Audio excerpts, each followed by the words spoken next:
네, 우리가 접하는 대중매체 속에서 사람들에게 많은 관심을 받는 그 문학 기법이 하나가 있습니다. 그것은 바로 반전이라는 기법입니다. 반전이라고 하는 것은 이제 이야기의 흐름을 따라가고 있는 이들에게 예상치 못한 전개를 보여주면서 긴장감을 부여하고 분위기를 고조시키는 그러한 역할을 합니다. 이러한 반전이라는 장르는 말씀드렸다시피 긴장감을 갖게 만들고 흥미를 일으키는 장치가 되기도 하지만 또 다르게는 기대를 저버리는 모습을 통해서 실망감과 안타까움을 주는 그러한 기법이 되기도 합니다. 오늘 본문 말씀에서도 이와 같은 반전의 모습을 우리가 찾아볼 수가 있습니다. 그 반전의 주인공은 하나님께서 그분의 지혜와 능하심으로 창조하신 바로 사람입니다. 그렇다면 오늘 말씀에서 사람이 보여주고 있는 그 반전의 장면은 어떤 이야기를 가지고 있을까요? 창세기 1장 1절을 보면 하나님께서 하늘과 땅, 천지를 창조하셨습니다. 그리고 창조의 끝에 사람을 창조하신 후에 이렇게 말씀하십니다. 창세기 1장 31절에서 하나님이 지으신 그 모든 것을 보시니 보시기에 심히 좋았더라. 저녁이 되고 아침이 되니 이는 여섯째 날이니라. 하늘과 땅을 창조하시고 창조하신 곳에 마지막으로 사람을 두셨습니다. 그리고 완성된 창조의 작품을 보시고 심히 좋았더라. 그렇게 말씀하셨습니다.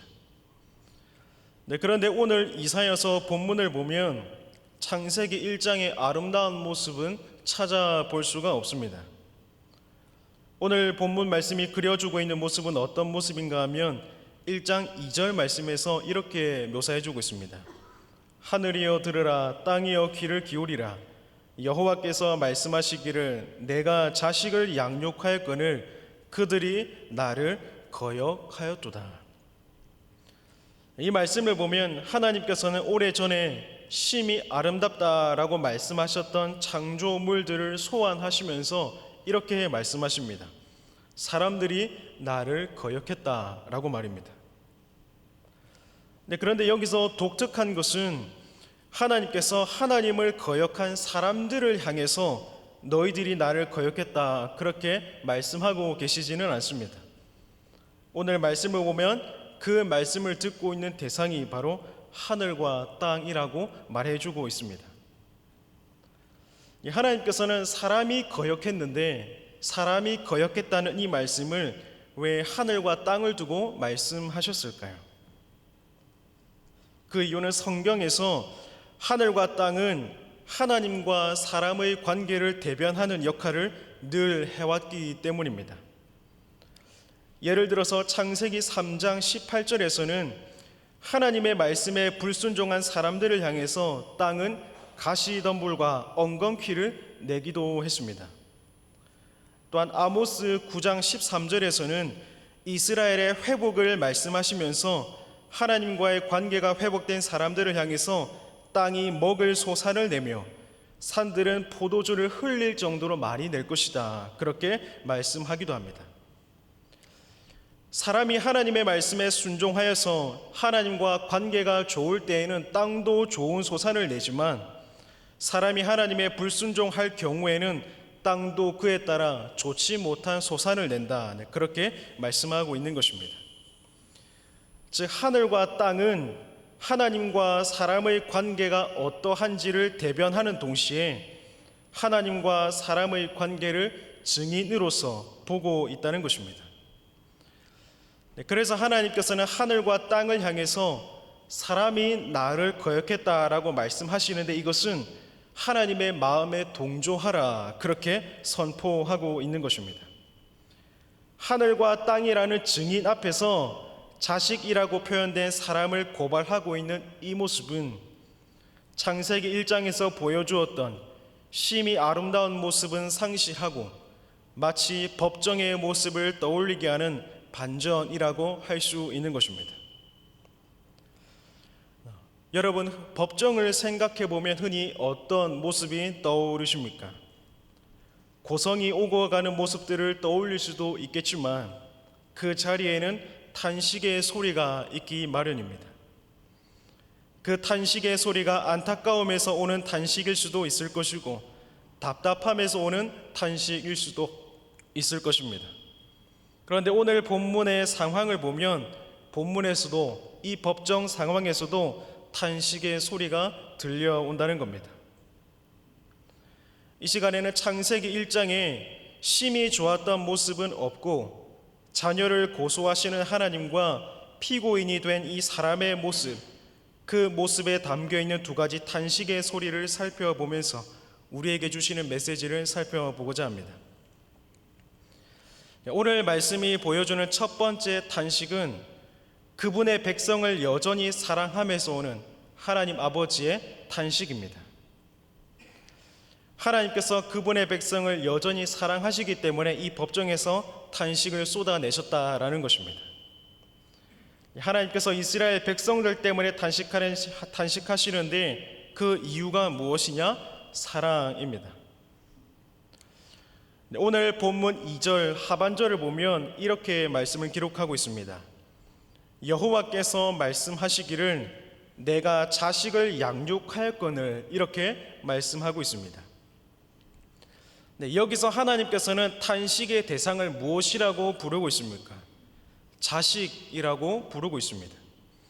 그리고 그 표현이 하나님께서 탄식하시는 이유가 사랑이라고 보여주고 있는 것입니다.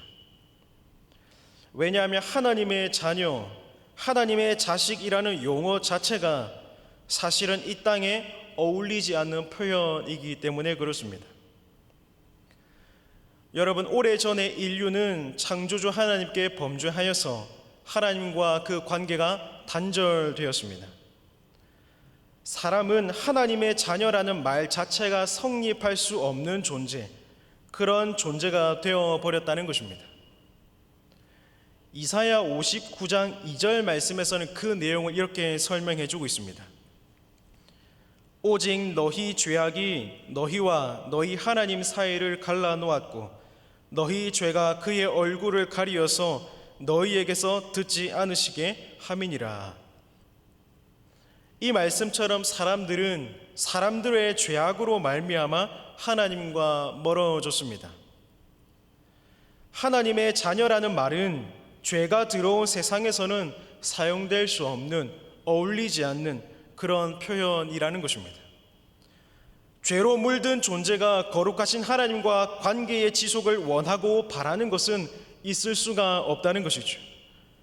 사람이 아무리 원한다고 할지라도 하나님께서는 그분의 거룩하신 본성상 받아들이실 수가 없다는 것입니다. 그런데 그런 하나님께서 사람들의 이와 같은 모습을 미리 아시고도 어떤 모습을 보여주셨습니까? 그 가운데서 일부를 자녀로, 자식으로 삼아 주셨습니다. 데살로니가 후서 2장 13절에서는 처음부터 너희를 택하사, 그렇게 말씀하고 있습니다. 또한 로마서 8장 29절과 30절에서는 미리 아신 자들, 미리 정하신 그들이라고 말씀하고 있습니다. 에베소서 1장 4절 말씀에서는 창세 전에 그리스도 안에서 우리를 택하사, 그렇게 말씀하고 계십니다. 사람은 사람의 죄로 하나님을 등지고 그 관계의 단절을 불러일으켰지만 하나님께서는 이것을 미리 아심에도 불구하고 그 가운데서 구원할 자들을 하나님께서 택해 놓으셨다라는 것입니다. 이것은 하나님의 일방적인 사랑이 아니고서는 설명이 불가능한 것이죠. 그런데 놀라운 것은 그 하나님께서 자녀 삼은 것에서 그치지 않으셨다라는 겁니다. 2절 말씀 말미에 보면 다시 뭐라고 하고 있습니까? 내가 자식을 양육하였거늘 이라고 말씀하고 있습니다. 친히 하나님의 손으로 그 자녀들을 양육하셨습니다. 갓 태어난 아기가 부모의 품 안에서 부모의 손길을 타며 자라야 하는 것처럼 하나님께서는 택하신 자녀들을 그분의 손으로 품으시고 안으시고 가르치시고 고치시면서 오랜 시간 양육해 오셨습니다. 말씀으로 가르치시고 때로는 채찍으로 그들을 대하시며 부모가 자식을 양육하듯이 하나님께서 택하신 그분의 백성들을 친히 양육하셨다라는 겁니다. 자녀가 될 자격이 없는 원수들을 자녀 삼으신 것도 모자라서 자녀다움을 갖추도록 하기 위해서 하나님이 손수, 하나님이 친히 양육하셨습니다. 그런데 여러분, 그런 사랑을 입은 백성들의 모습은 어떠했습니까? 2절 말씀에서 말씀하고 있는 것처럼 그런 하나님을 거역하는 것이었습니다. 여기서 거역하다라고 하는 표현은 돌아서는 것을 의미합니다. 쉽게 얘기해서 자녀된 입장에서 부모가 자신을 부르는 음성을 분명히 들었음에도 등을 보이는 겁니다. 부모를 외면하는 것, 부모를 무시하는 것, 부모에게 선을 긋는 것, 부모와 나 사이에 벽을 세우는 것, 이러한 모습이 지금 이스라엘 백성들이 하나님께 보여주었던 거역하는 모습이었다라는 겁니다. 부모의 목소리를 분명히 알매도, 분명히 들었음에도 남보듯 하는 모습, 그것이 바로 자녀들의 모습이었습니다. 그렇다면 이런 모습을 바라보고 계시는 하나님의 마음은 또 어떻겠습니까? 이사야 선지자가 활동하던 당시의 상황만 보더라도 이러한 하나님의 마음이 어떠한지를 분명하게 알 수가 있습니다. 이사야 선지자가 활동하던 그 당시에 이스라엘이 처한 정세는 이와 같았습니다. 북쪽으로는 강국 아수르가 세력을 떨치고 있었습니다. 이미 북이스라엘은 그런 아수르로 인해서 초토화된 그러한 상황이었습니다. 그리고 동쪽으로는 신흥 강국이었던 바벨론이 세력을 키우고 있는 그런 상황이었습니다. 이 바벨론이 훗날 남유다를 멸망시키기까지 하죠. 그런데 여기에서 그치는 것이 아니라 남쪽으로는 한풀 꺾이긴 했지만 여전히 강한 세력을 가지고 있는 애굽이 자리 잡고 있었습니다. 그러니까 지금 이스라엘은 북쪽으로는 아수르가, 동쪽으로는 바벨론이, 남쪽으로는 애굽이 자리하여서 위협을 가하고 있는 그런 상황이었습니다. 그러니까 풍전등화와 같은 그런 상황에 처해 있다라는 것이죠. 그런데 여러분 한번 생각해 보시기 바랍니다. 천지를 창조하시고 만물을 주관하시는 그 하나님께서 친히 택하여 부르시고 자녀 삼으신 백성들을 이와 같은 상황에 몰아넣으셨다라고 하는 건 이것이 무엇을 의미하겠습니까? 그만큼 하나님의 마음이 답답하다라고 하는 것이죠. 사랑하는 이스라엘 백성들아, 이제는 나 말고는 의지할 것이 없으니 이제는 나를 봐야 하지 않겠느냐. 이러한 하나님의 메시지가 지금 상황에 처해 있는 백성들에게 주는 하나님의 마음이었습니다. 오늘 본문에서 하나님께서는 하늘과 땅이라는 증인 앞에서 그의 백성들을, 그의 자녀들을 고발하셨습니다. 하지만 이러한 하나님의 고발은 심판을 위한 고발이 아니라 그럼에도 사랑하고 있다는 이 마음을 깨닫게 하고자 하는 하나님의 일하심이었다라는 겁니다. 하나님께서는 아버지로서의 탄식을 그 심판 때의 모습으로 들려주셨다라는 것입니다. 사랑하는 여러분, 이 시간 성경을 통해서 우리가 알고 있는 이스라엘 백성들의 태도를 머릿속으로 한번 떠올려 보시기 바랍니다. 이스라엘 백성들이 보여주었던 하나님을 대하는 그들의 태도는 어떤 모습이었습니까? 한 단어로 정리하자면 배은망덕이겠지요. 하나님께서 그들을 택하여 부르시고 구원하신 은혜, 그 사랑을 입었음에도 불평, 불만, 원망의 소리를 얼마나 많이 쏟아내었습니까? 그런데 중요한 것은 그 가운데 이스라엘 백성들은 그들을 여전히 사랑하시는 하나님의 탄식을 전혀 듣지 못했다라는 것입니다. 이렇게까지도 너희를 사랑한다라고 말씀하시는 그 하나님의 사랑의 탄식 소리를 전혀 듣지 못하고 본인들의 감정에만 충실했던 것이 바로 이스라엘 백성들의 모습이었습니다. 그런데 그 모습이 과연 그들만의 모습이겠습니까? 오늘 하나님의 자녀라는 이름으로 이 세상을 살고 있는 우리의 태도는 그와 얼마나 많이 달라 있을까요? 우리의 삶 가운데도 하나님을 향한 탄식, 하나님을 향한 원망, 하나님을 향한 나의 고집이 참으로 많이 있지 않습니까? 그 탄식에는 모양도 내용도 방법도 다양하지요. 가정의 문제, 직장의 문제, 관계의 문제, 물질의 문제 등등 우리가 하나님께 탄식했던, 원망했던 제목들은 얼마나 많이 있습니까? 우리는 우리가 일방적으로 하나님을 향해서 원망하며 탄식하고 있었다고 생각하고 있는지 모릅니다. 하지만 오늘 본문 말씀은 그런 우리들에게 하나님의 탄식을 소개해 주고 있습니다. 우리만 억울하고 우리만 답답하고 우리만 원망의 제목들이 있다고 생각했는데 오늘 말씀은 그렇지 않다라고 말씀하는 것이죠. 무한한 사랑을 베풀었음에도 등을 지는 자녀들에게 섭섭한 마음을 가지고 계신 그 하나님, 그 하나님의 마음을 탄식의 소리로 오늘 우리에게 들려주고 계신 것입니다. 여러분, 다윗과 그의 아들 압살롬의 이야기를 한번 생각해 보십시오.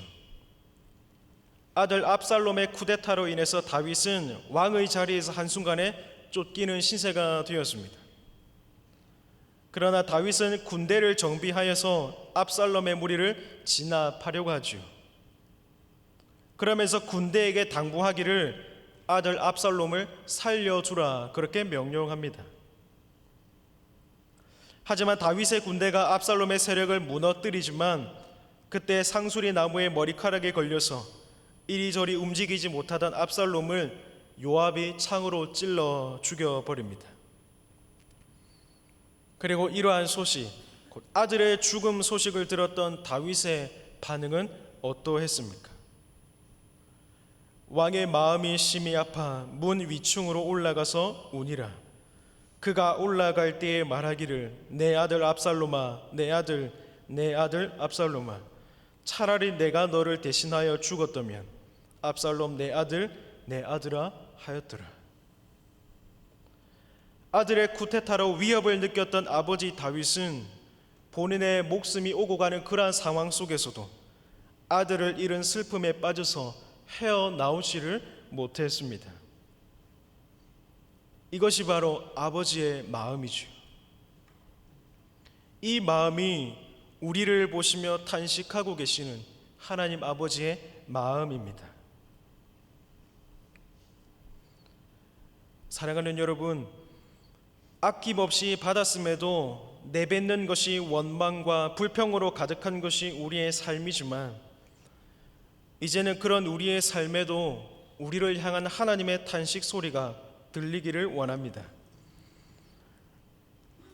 우리를 향한 하나님의 섭섭한 마음이 들리고 그런 아버지의 마음을 부족하게나마 헤아리고자 하는 자식의 됨됨이가 회복될 수 있기를 진심으로 바랍니다.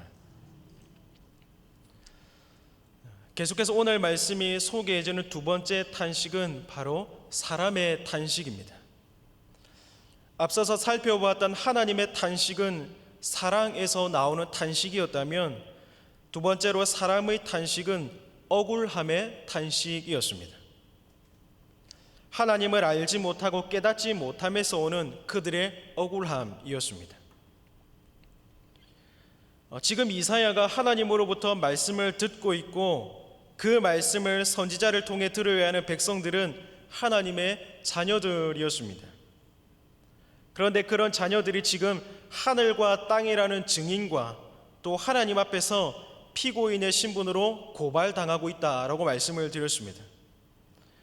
그렇다면 피고인이 되어서 재판장에 있는 이 자녀들의 마음은 또 어떤 마음이었을까요?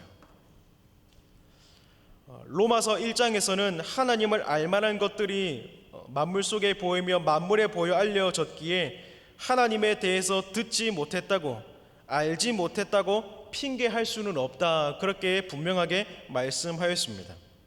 그리고 그것이 사실입니다. 하지만 재판장에서 억울함을 표시하지 않고 순순히 받아들이는 모습이 세상에서 보기 힘든 것처럼 오늘 본문에 나타난 사람들도 마찬가지였습니다. 말도 안 되지만, 핑계할 수 없지만 그들 입장을 100만 번 헤아려 본다면 그들도 억울할 수도 있겠구나, 그렇게 생각해 볼 수도 있다라는 것이죠.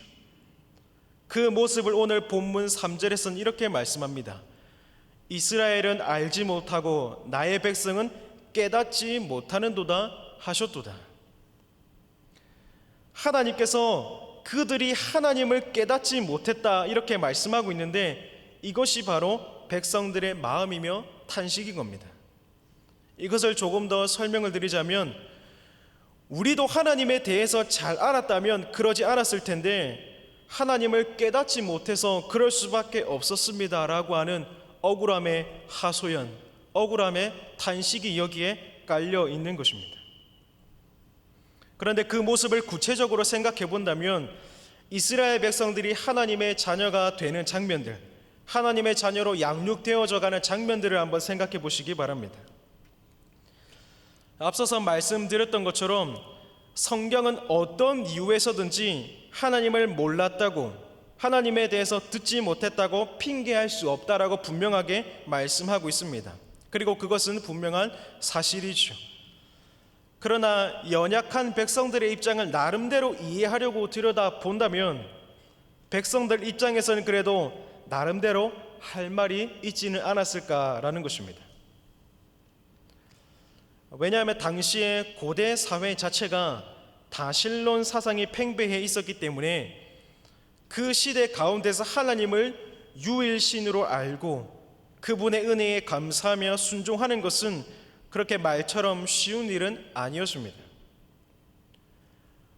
오래전 하나님께서 아브라함을 택하여 부르실 때 아브라함이 거하던 우르라고 하는 곳은 우상 숭배가 팽배했던 곳이었습니다. 그리고 그의 후손들이 큰 민족이 되어서 출애굽할 때에 하나님께서 10가지 재앙을 일으켜 주셨습니다. 하나님께서 단번에 출애굽시키지 않으시고 10번의 재앙에 거쳐서 출애굽시키신 이유가 무엇입니까?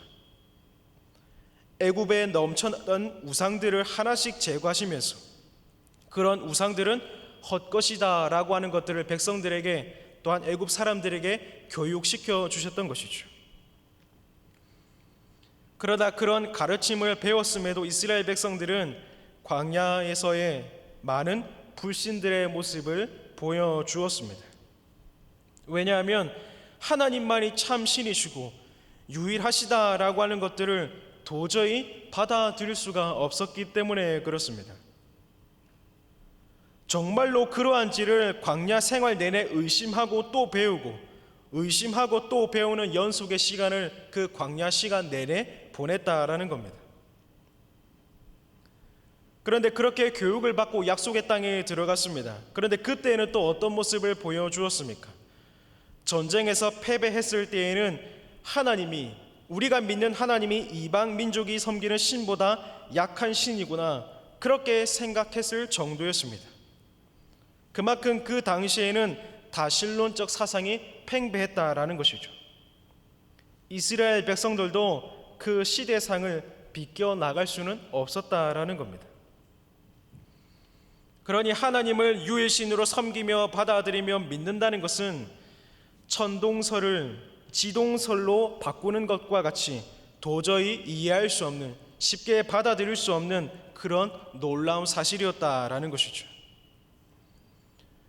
그렇기 때문에 오늘 재판장 앞에서 이스라엘 백성들은 그들 나름대로 탄식하는 것입니다. 우리가 살던 다실론적 시대상 속에서는 하나님을 유일신으로 섬기며 믿고 따르는 것이 쉬운 일은 아니었습니다 라고 한 소리 해보는 것이죠. 그런데 여러분, 우리가 살고 있는 오늘날이라고 해서 다르겠습니까? 고대 이스라엘 백성들이 그들의 머릿속에 심겨진 다실론적 사상을 지우고 하나님만이 참 신이시다라고 하는 유일신 사상을 받아들이는 것, 그것이 무척 어려웠습니다. 그것이 그만큼 어려운 일이고 불가능한 일이기 때문에 성경은 믿음을 가리켜서 무엇이라고 말씀하고 있습니까? 너희들은 할 수 없다. 내가 너희에게 선물로 주어야만 가능하다. 그렇게 하나님의 선물이라고 말하고 있는 것입니다. 오늘날에도 마찬가지입니다. 오늘날 사람들의 인식과 생활을 들여다보면 이스라엘이 살던 때와 크게 다르지 않음을 볼 수가 있습니다. 오늘날 우리가 살고 있는 시대를 표현하는 여러 가지 단어들이 있습니다. 대표적으로는 만몬주의가 있죠. 돈을 숭배하는 사상인데 다른 말로는 물질 만능주의라고도 할 수 있습니다. 돈이면 다 되는 세상이 되어서 돈의 가치가 신과 같이 되어버린 것, 그것이 바로 우리가 살고 있는 세상인 겁니다. 그리고 또 한 가지는 나르시시즘이라는 단어도 있습니다. 이 나르시시즘이라고 하는 단어는 자기 자신을 지나치게 사랑하거나 숭배하는 태도를 가리키는 말입니다.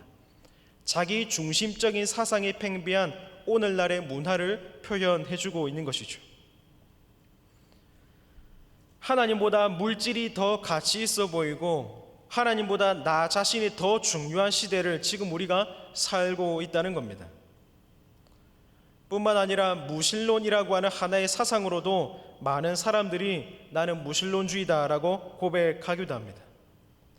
또한 테크노폴리라고 하는 사상도 있습니다.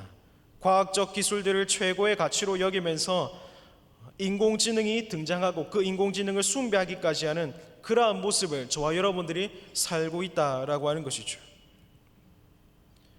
이러한 요소들이 우리의 삶에 생각보다 깊이 들어와 있음을 우리는 부정할 수는 없을 것입니다. 그 가운데서 하나님이 참 신이라고 믿고 사는 것, 우상에 기웃거리지 않고 참된 믿음을 끝까지 고수하면서 지켜내는 것, 흔들리지 않는 것, 그것은 결코 쉬운 일은 아니라는 것이죠. 우리가 신앙을 부정하진 않지만 실질적인 삶의 현장에서 하나님보다 더 의지하는 것들이 우리 주변에 생각보다 많이 있다라고 하는 것입니다. 이스라엘 백성들이 하나님을 섬기면서 동시에 우상을 섬겼던 것이 바로 이와 같은 맥락입니다. 다시 말해서 백성들의 입장에서는 불순종을 고발하시는 하나님께 외치기를 하나님, 우리가 죄가 없다는 것이 아닙니다. 죄가 없다는 것이 아니라 그럴 수밖에 없지 않았냐라고 소리치며 탄식하는 것뿐입니다. 그렇게 이해해 볼 수도 있다라는 것이죠. 그러나 여러분, 오늘 말씀은 그렇게 탄식하면서 마치 선처를 구하는 백성들을 향해서 무엇이라고 말씀하고 있습니까? 오늘 본문 3절 말씀입니다. 소는 그 임자를 알고 나귀는 그 주인의 구유를 알건만은 이스라엘은 알지 못하고 나의 백성은 깨닫지 못하는도다 하였도다. 이스라엘 백성들이 아무리 호소하고 아무리 탄식해도 하나님께서 주시는 말씀은 무엇입니까? 너희들은 나를 알아보지 못했다라는 것이죠. 결국 사람의 탄식은 아무런 해결책이 되지 못하는 감정적인 호소에 불과했다라는 것입니다. 사랑하는 여러분, 이 시간에 이 사람의 탄식, 전혀 효과가 없는 이 사람의 탄식을 소개하는 이유가 무엇이냐면 하나님을 하나님으로 믿는 우리의 삶이 그와 같이 감정에 호소하는 불행한 삶은 따라가지 않아야 된다라는 것을 말씀드리기 위함이었습니다. 우리는 예수 그리스도로 말미암아 그 공로와 보혈로 구원을 받았습니다. 믿음으로 말미암아 의롭다고 칭함을 받은 거룩한 존재들입니다. 먼 훗날에 우리가 세상을 떠나서 실제로 하나님 앞에서 그 재판장 앞에 섰을 때 우리는 두려워할 필요가 없는 거룩한 하나님의 자녀들입니다. 탄식할 필요도 없고 억울함을 호소할 이유도 없는 하나님의 거룩한 자녀들입니다. 그러나 우리가 입술로 고백하는 이러한 신앙 고백들이 오늘 현실 속에서 얼마나 구현되고 있느냐라는 것이죠. 저와 여러분들은 오늘날 시대의 상이 그러하니 거기에 물들어 세상 사람들과 동일한 모습으로 살아가고 있지는 않냐, 그렇게 말씀은 우리에게 메시지를 주고 있는 것입니다. 하나님의 자녀는 세상으로부터 구별된 거룩한 백성인데 그 거룩함의 빛을 잃어버리고 세상과 이리저리 섞여서 그저 그런 신앙생활을 하고 있는 우리에게 하나님은 경고의 메시지를 주고 있는 것입니다. 하나님께서 우리에게 원하시는 것은 감정에 호소하는 억울함의 탄식이 아니라 성령으로 말미암아 맺은 그 거룩한 삶의 열매를 하나님께 드리는 것입니다. 사랑하는 여러분, 오늘 말씀은 하나님께서 심히 아름답다고 하셨으며 직접 택하여 부르신 그분의 자녀들을 고발하는 반전의 모습을 볼 수 있었습니다. 그리고 그 하나님의 고발이 합당함을 볼 수도 있었습니다. 하지만 놀라운 것은 그 재판장에서 자녀들을 그럼에도 사랑하시는 하나님의 모습을 또다시 보게 된다라는 겁니다. 우리는 이사야서 전체를 통해서 이 재판의 결과를 알 수 있지만 오늘 본문에서도 그 답을, 그 결과를 이미 암시해주고 있습니다. 본문을 보면 고소자이자 재판장이신 그 하나님과 피고인인 자녀들, 그리고 하늘과 땅이라는 증인도 있는 이 재판장의 모습에서 백성들을 향하여서 하나님은 피고인이라고 부르지 않고 있습니다. 본문을 보면 백성들이 하나님의 손에 자라고 양육받았음에도 하나님을 거역했다고 했습니다. 그러나 하나님께서는 그 백성들을 재판의 현장에서도 무엇이라고 부르고 있습니까? 자식이라 부르고 있습니다.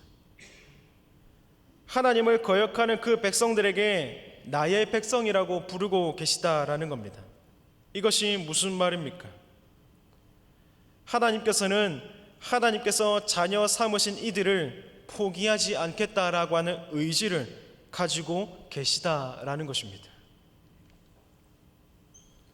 이제 말씀을 맺겠습니다. 어느 노부부의 이야기를 짧게 말씀드리겠습니다. 나이가 많이 드신 노부부가 있었습니다. 겉으로 보기엔 참 아름다워 보였지만 가만히 실상을 들여다보면 그렇지는 않았습니다. 왜냐하면 할아버지는 건강했지만 할머니가 심각한 치매를 앓고 있었기 때문입니다. 할머니의 치매는 심각해서 이제는 남편이 누구인지도 알아보지 못할 그런 정도였습니다. 목소리를 들어도, 과거의 사진을 보아도 남편을 도무지 알아보지를 못합니다. 그리고 남편을 알고자 노력하지도 않습니다. 하지만 할아버지는 매일 아침 일찍 일어나서 그 할머니의 머리를 빗겨주고 옷을 갈아입히고 음식을 먹여주는 한결같은 사랑을 보여주었습니다. 그러자 이 노부부를 알고 있는 주변 사람들이 이 할아버지에게 이렇게 묻습니다. 이제 할머니는 선생님을 남편으로도 모릅니다. 왜 이렇게까지 애를 쓰고 계십니까? 그러자 할아버지가 이렇게 대답합니다. 이제 아내가 나를 모르지만 나는 아내를 알고 있습니다. 그리고 나는 여전히 내 아내를 사랑합니다. 사랑하는 우리 성도 여러분, 하나님께서는 우리를 여전히 자식이라고 부르고 계십니다. 하나님께서는 우리를 하나님의 자녀, 나의 백성 그렇게 부르고 계십니다. 그리고 우리를 향해서 자녀라 부르시기를 중단할 생각이 전혀 없으십니다. 그만큼 우리를 사랑하시기 때문이죠. 이러한 우리 아버지는 창세기 1장에서 사람을 보시고 심히 아름답다고 말씀하셨었고, 그리고 그때의 모습으로 회복하시기 위해서 우리를 보시며 탄식을 쏟고 계십니다. 돌아오라라고 말이죠. 그만큼 사랑하기 때문입니다. 여러분, 부디 삶 속에서 하나님의 자녀다움을 끝까지 지켜나가시기를 바랍니다. 그리하여서 죽음 이후에 누구나 서게 될 그 재판장에서 한 줌밖에 되지 않을지라도 아버지께 드릴 그 작은 삶의 열매를 드릴 수 있기를 진심으로 바랍니다. 기도하겠습니다. 아들을 내어주시기까지 우리를 사랑하시는 하나님, 그 사랑을 다시 한번 깨닫게 하심에 감사드립니다. 하나님의 자녀됨이 은혜이며 축복임을 다시 한번 깨닫게 하시고 그 사랑을 힘입어 험한 세상 거룩한 주의 자녀로 살아갈 수 있도록 주님 함께하여 주시옵소서. 날마다 넘어지고 쓰러지고 또 등을 돌리는 우리를 향해서 하나님의 탄식을 들려주시고 자녀라 부르시는 그 소리를 마음으로 듣게 하셔서 또다시 아버지의 뜻을 가슴에 품고 살아갈 수 있도록 인도하여 주시옵소서. 감사드리며 예수님의 이름으로 기도드립니다. 아멘.